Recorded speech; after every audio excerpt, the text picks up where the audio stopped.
Magandang gabi mga kapodcast. Ako mali si Ate RJ. Sabi nila, ang katotohanan ay parang tubig. Gaano man subukang ikulong sa iyong mga palad, makakahanap ito ng butas para lumabas. Sa episode na ito,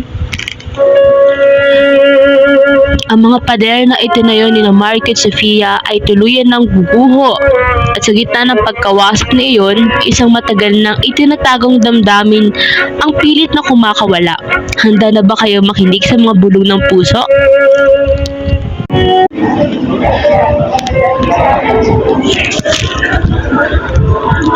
Tatlong araw matapos ang Valentine's, hindi na maitago ang lamat sa pagitan ni Marco at Sofia. Sa dulo ng hallway, malapit sa gym, muling sumiklab ang matagal na nilang pilit na pinapatay. Marco, can you please stop avoiding me? Para ako nakikipag-usap sa pader. Bakit ba hindi ka makatingin sa akin ng diretso nung simula nung gabing yun? Sophia, pagod na ako. Pagod na akong mag-sorry sa Babylon. Hindi ko naman sinasadyang mangyari. Itinalo ko yung sulat, oo, pero hindi ba pwedeng bitawan na natin yon? Paano ko bibitawan ko tuwing tumitiin ako sa iyo? Ang nakikita ko ay yung pag-aalinlangan mo. Marco, boyfriend kita, pero pakiramdam ko, mas kilala ka ni Ana kaysa sa akin. Kasi Sophia, si Ana nakita niya ako. Nung wala pa akong pangalan sa school na to. Ikaw, minahal mo lang ako dahil ako si Marco the Captain. Minahal mo yung image ko, hindi yung tao sa ilalim nito. That's not fair. Ginawa ko ang lahat para maging goals tayo. Is that so wrong? Ang mahalin ng idea nating dalawa? Yun naman ang problema, Sophia. Idea ng minahal mo at pagod na akong magpanggap.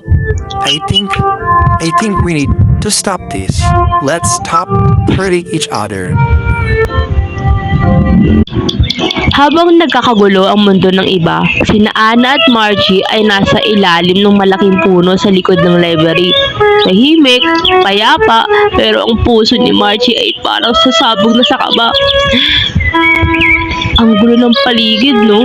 Balita ko, break na sina Marco at Sofia. Parang kailan lang sila yung pinakamatatag. Minsan kasi yung matatawid sa tingin ng iba marapunta pala sa loob. Buti pa tayo, simple lang. Salamat talaga, Margie. Ikaw na yung anchor ko sa lahat ng gulo na to. Hindi ko alam kung anong gagawin ko kung wala ka. Ana, makinig ka sa akin. Ilang taon na tayo magkasama. Nakita ko lahat ng luha mo para kay Marco, pero habang pinapunas mo yung luha mo, tinatanong ko yung sarili ko, kailan mo ba akong makikita? Margie, ano ibig mo sabihin? Mahal kita, Ana, hindi bilang best friends lang. Mahal kita sa parang hindi kaya gawin ni Marco. Mahal kita nung freshman pa lang tayo. Mahal kita nung wala pa tayo alam. Ana, ako yun nandun. Lagi nandun. Nanindigan kita kung papayagan mo lang ako. Natigilan si Ana. Tinititigan niya si Margie.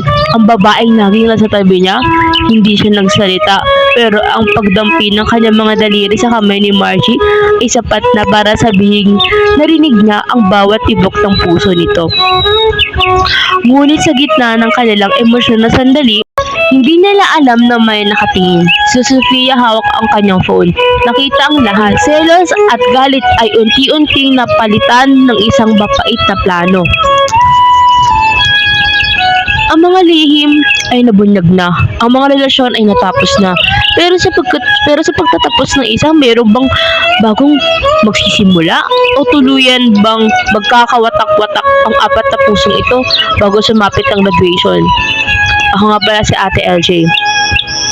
Ang pinakamatapang na bagay na magagawa mo ay ang magmahal ng walang kasiguruhan.